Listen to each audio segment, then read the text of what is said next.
गीता को पढ़ने और समझने से पहले कुछ सवाल गौर करने लायक हैं कि भगवत गीता क्या है और क्यों इसे समझना पढ़ना आवश्यक है। कैसे हम इसे समझ सकते हैं, कैसे हम इसका उपयोग कर सकते हैं हमारे दैनिक जीवन में। भगवत गीता को इतिहास के रूप में देखा जाता है। लोग इसे या तो पूजते हैं कि यह हमारी संस्कृति का इतिहास है, या फिर इस पर सवाल खड़े करते हैं कि यह हमारे भूतकाल का हिस्सा रहा है या नहीं, इसका क्या प्रमाण है। लेकिन मैं तुमसे कहता हूं कि वास्तव में गीता ना तो पूजने लायक होनी चाहिए, ना खारिज करने लायक होनी चाहिए, क्योंकि गीता इतिहास में हुई घटनाओं के कारण श्रेष्ठ नहीं है। इस ग्रंथ में सनातन सत्य को पूरा ही कह दिया गया है, इसलिए यह श्रेष्ठ है।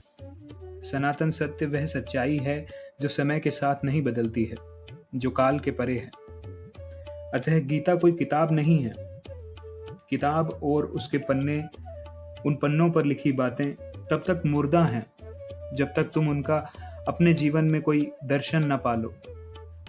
अतः गीता वह गीत है जो आज भी कृष्ण रूपी परमात्मा गाए जा रहा है, और तुम्हें बस उसे देखने, उसे सुनने की जरूरत है।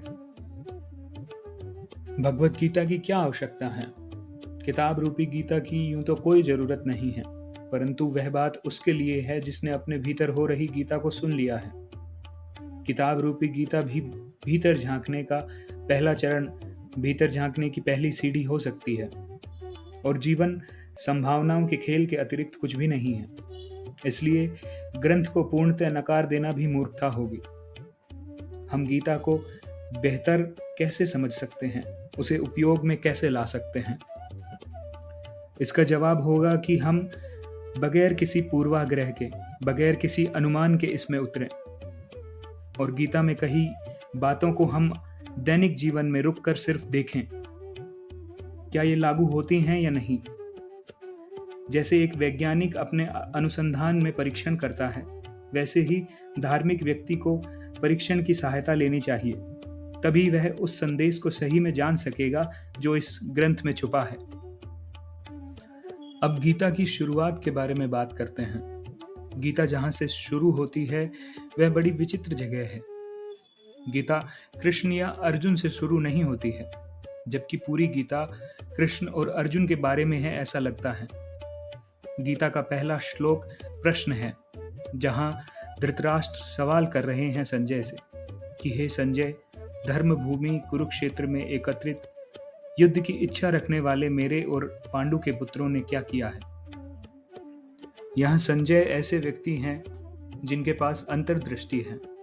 संजय और धृतराष्ट्र एक तरह से विपरीत हैं। धृतराष्ट्र जहाँ कुछ भी नहीं देख पाते हैं, वहीं संजय को सभी कुछ दिखाई देता है। गीता बिल्कुल ठीक ढंग से शुरू होती है। यह बड़ी आश्चर्य की बात है कि गीता को 2-3 श्लोक बाद भी शुरू किया जा सकता था, परंतु यहीं से गीता शुरू होती है। यह ठीक बात है, क्योंकि गीता का मूल उद्देश्य तुम्हें तुम्हारे युद्ध के बारे में बताने का है।